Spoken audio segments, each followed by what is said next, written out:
चलो आज मैं तुम्हें दिखाता हूँ जब व्हाट्सएप यूनिवर्सिटी का नॉलेज न्यूज़पेपर में छापे जाते हैं तो कैसे पूरा नैरेटिव ही बदल दिया जाता है। 16 अक्टूबर को राजा मुनीब न्यूज़ 18 पे एक ओपिनियन पीस छापते हैं सोनम वांगचुक के बारे में। I really want to know कब ओपिनियन पीस ओपिनियन कम और डिफेमेशन ज्यादा लगने लग जाता है, क्योंकि इस आर्टिकल में देख ऐसा लैंग्वेज का यूज किया गया है कि तुम्हें पढ़ते पढ़ते लगेगा कि सच में यार सोनम वांगचुक तो बिल्कुल टेररिस्ट जैसा आदमी है। और ये कोई गुस्से में लिखा ओपिनियन पीस नहीं है, ये एक सोचा समझा ऐसा डॉक्यूमेंट है जो लिखा ही गया है आपको मैनिपुलेट करने के लिए। इस पूरे आर्टिकल का मोटिव देखो, ऐसे दिखाया जा रहा है कि सोनम वांगचुक पहले कुछ और थे और अब कुछ और ही बन चुके हैं। जब तक वो सेकमॉल का स्कूल चला रहे थे, आर्मीज के लिए सोलर टेंट बना रहे थे, तब तक वो देश के लिए नेशनल हीरो था। और जब बीजेपी की ही प्रॉमिस किए गई 6th शेड्यूल की वो मांग कर रहे हैं अपने एनवायरमेंट का और अपने कम्युनिटी का प्रिजर्वेशन के लिए, तो जैसे सडनली वो हीरो से विलेन बन गए। मतलब लैंग्वेज देखो यार, सवाल पूछने को यहाँ पे लिखा गया है जैसे कि एजिटेशन है और एक्टिविज्म को यहाँ पे एक्सट्रीमिज्म कहा गया है। एक एनवायरमेंटलिस्ट को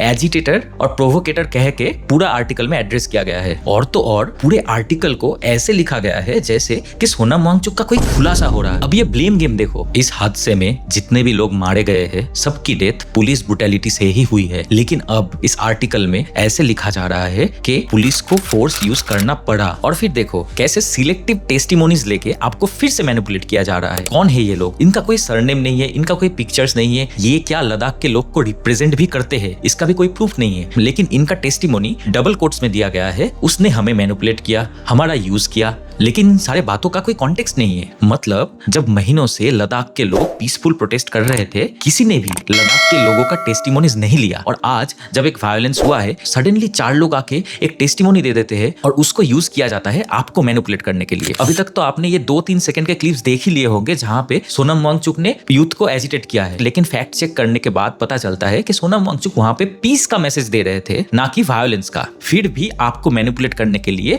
एक आखिरी वेपन जो इनके पास है वो है फॉरेन कॉन्स्पिरेसी। वही घिसा पिटा फॉर्मूला बोल दिया कि एंटी इंडिया लॉबीज से मिला है, ब्रीथ पाकिस्तान कॉन्फ्रेंस में गया था तो पाकिस्तान का लिंक है। और इन सब का सोर्स क्या है? Intelligence source. What intelligence source? कहां का है, किसका है, कुछ पता नहीं। पूरा आर्टिकल का फोकस इस पे रहा है कि कैसे सोनम वांगचुक ने यूथ को इंस्टिगेट किया है वायलेंस करने के लिए। एक बार भी इसका प्रूफ नहीं दिया गया या फिर ये भी मेंशन नहीं किया गया कि ये प्रोटेस्ट हो क्यों रहा है, बीजेपी ने उनसे क्या प्रॉमिस किया था और उस प्रॉमिस को डिलीवर क्यों नहीं किया। और क्योंकि ये ओपिनियन पीस है तो आप न्यूज़ 18 को ब्लेम नहीं कर पाओगे। ऑनलाइन ऐसे ही कई सारे आर्टिकल्स है, कई सारे वीडियोस है, ये सब पढ़ के कुछ भी विश्वास मत करो। इस वीडियो को आगे शेयर करो ताकि लोग नैरेटिव और न्यूज में अंतर समझ सके।